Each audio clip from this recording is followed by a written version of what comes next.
ओए नन्नू, तू ये चुप देखिए करके गरीब बैठ माँ जा। बेटियों माँ, और भाइयों तुम की पहले कहानी। रोटी मुझे देना, यह बहुत ठंड भूख में लगी माँ है। रोटी दोनों पकाती बच्चे है आपस में बच्चों के झगड़ने लिए। लगते हैं। नानू मुझे असल में रोटी पप्पू दे के दो। गरीब परिवार में आज ये देखिए 2 दिन कैसे बाद चूल्हा कैसे जला फिर था। आगे यह एक चलते दिन एक कल्लू रहते भैया अनाउंसमेंट हैं। होता है। काला ना माल सुनिए योजना सुनिए बोले चले सुनिए। ढका यह प्लेट आवाज दीजिए आ मौसम रही विभाग है ने जारी साउंड किया से है कि कि बारिश अगले होने 2 दिनों वाली नहीं तक है। नहीं बहुत काला हिमपात, ज्यादा चल बारिश पेलुआ हो गाड़ी बारिश का और जाएगी। पहले भैया बर्फबारी भी होने वाली लाइन है। आता है सभी ठंड में अपने सात बजे घर के में बाद ही ज्यादा रहे। भागी जाइए सुनिए फेंकवाइए ना। सुनिए सुनिए। माँ अलार्म रोटी से दो ना, लाउड स्पीकर सब भूख कर लगी रहे हैं है। कि बारिश होने इस खबर की वाली है, चिंता से बहुत रूपा तेज छत गिर नोनू को थप्पड़ जाएगा। लगा देती है। नोनू जोर जोर से रोने लगता है। माँ, दादी माँ ने मुझे मारा। अरे ले ले, मेरे बच्चे रोते नहीं। बहू, तुझे बेचारे बच्चे पर हाथ उठाकर क्या मिल गया? फिर क्या करूं माँ जी? आपने सुना नहीं, अभी अनाउंसमेंट वालों ने क्या ऐलान जारी किया है? हमारा ये घर इस कच्ची कॉलोनी में है, वो भी जमीन के इतने गहरे में। कब से कहा था मैंने इन्हें मिट्टी सीमेंट भरवा कर घर ऊंचा करवा लो। अब अगर बारिश आएगी तो हम सभी इस ठंड में बेघर हो जाएंगे।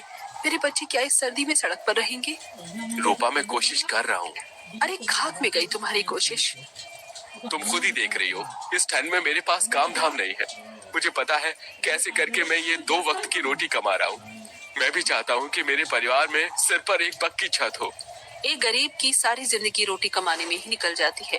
रोटी, कपड़ा और मकान की कीमत भला किसी गरीब से अच्छा और कौन समझ सकता है?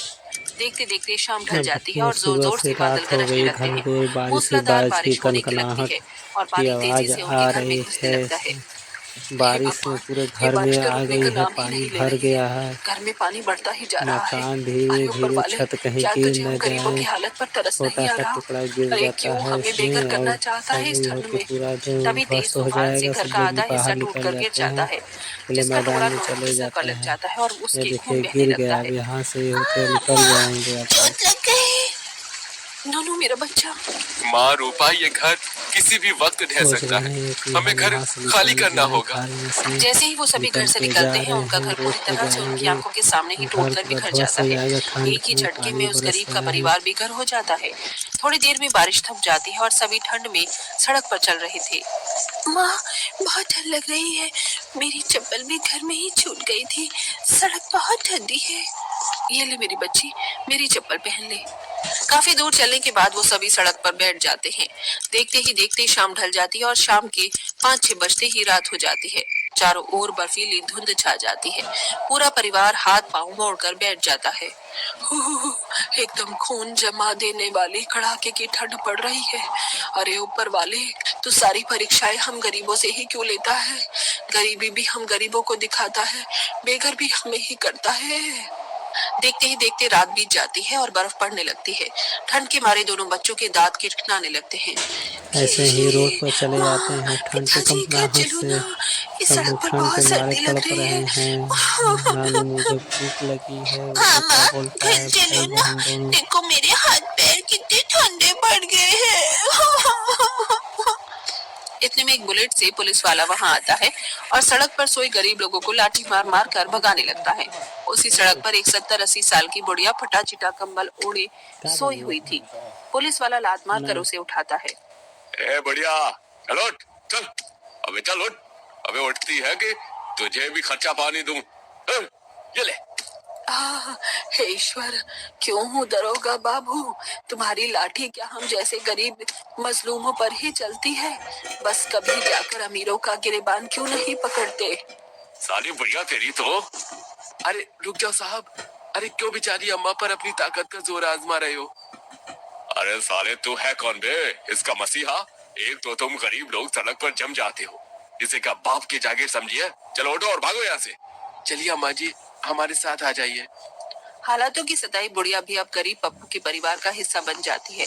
वो अमीर लोग महंगी रजाई में अपने बड़े बंगले में सो रहे थे, वहीं दूसरी तरफ वो गरीब बेघर परिवार उस कड़ाके की ठंड में ठिकाने की खोज में आधी रात में भी सड़क पर भटक रहा था। पूरी सड़क बर्फ से सफेद हो गई थी। अब ठंड 4 गुना बढ़ गई थी। सभी की हिम्मत जवाब दे रही थी। तभी गुड़िया बीच सड़क पर गिरकर बेहोश हो गई। माँ, गुड़िया दीदी। गुड़िया मेरी बच्ची, आंखें खोल।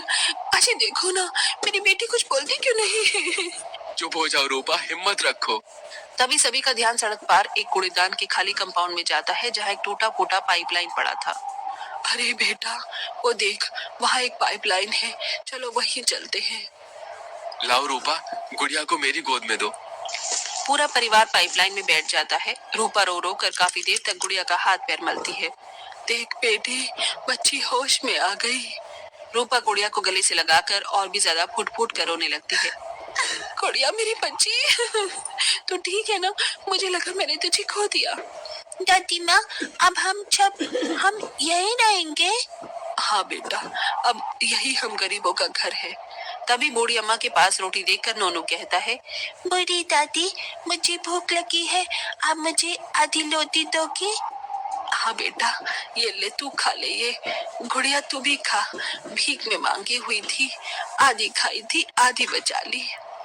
सभी जैसे तैसे सो जाते हैं, मगर सुबह तक बूढ़ी अम्मा इस दुखदाई दुनिया को छोड़कर जा चुकी थी, जिसकी जिम्मेदारी सिर्फ गरीबी और ठंड का कहर ही था, जिसे देखकर सभी का दिल दहल गया। माँ, माँ बुढ़िया दादी कैसे मिल गई? दोनों, बूढ़ी दादी को ठंड लग रही थी, उनके पास घर भी नहीं था, वो सड़क पर ठंड में सोती थी ना, इसीलिए मर गई। गुड़िया दीदी, हमारे पास भी तो घर दरोगा नहीं आता है, है, फिर बुढ़िया तो को हम जब भी उठाता ठंड है, से मर जाएंगे। बुढ़िया मर जाती है। मासूम इसका नोनू के इस बात स्वर्गवास पर पूरे का परिवार बेटा का दिल है। रो पड़ा। सभी की आंखों से टप टप आंसू गिर रहे थे।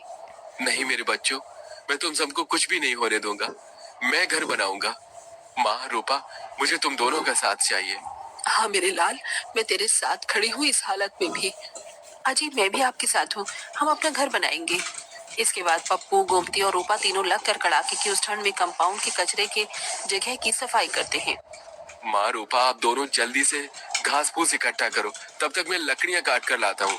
पप्पू इधर उधर से लकड़ी काट कर लाता और दोनों सास बहू घास फूस जमा करती हैं। मेरा तो बिल्कुल भी हाथ पांव नहीं चल रहा। बहू, सूरज भी मुंह नहीं दिखा रहा कि थोड़ी राहत मिलती। फिर उसी समय पर कड़ाके की ठंड में मेहनत करके झोपड़ी बनाते हैं और चारों तरफ फूस लगाते हैं, जिससे उनका घर एकदम मजबूत हो जाता है। हाँ बच्चों, देखो, बन गया हमारा घर। अरे वाह माँ, हमारी झोपड़ी कितनी सुंदर है, पर अगर ये भी हमारे पुराने घर की तरह टूट गई तो हम फिर से सड़क पर आ जाएंगे। नहीं गुड़िया, इस बार मैं इस घर को टूटने नहीं दूंगा। रूपा, वो तिरपाल देना। पप्पू झोपड़ी के ऊपर भी तिरपाल बांध देता है। माँ रूपा, बच्चों देखो, बन गया हमारा घर, अब हम बेघर नहीं हुए।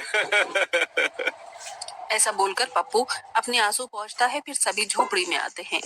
माँ, दादी माँ, हम सोई सोई कहाँ करेंगे, बिस्तर तो है नहीं। अले ले ले, अभी दादी माँ अपने प्याले से राजकुमार के लिए बिस्तर बनाएगी। बहू, मुझे वो सारी फूस दे दे, मैं चटाई बना देती हूँ। फिर 2-3 घंटे लगाकर गरीब गोमती एक मोटी सी चटाई बीनती है, जिस पर पूरा परिवार सोता है, मगर जैसे दोनों बच्चे मुंह खोलकर खाना मांगना चाहते हैं। मैं जानता हूँ मेरे बच्चों, तुम दोनों को भूख लगी है ना। मैं कैसे भी करके कल तुम्हारे लिए खाना लाऊंगा।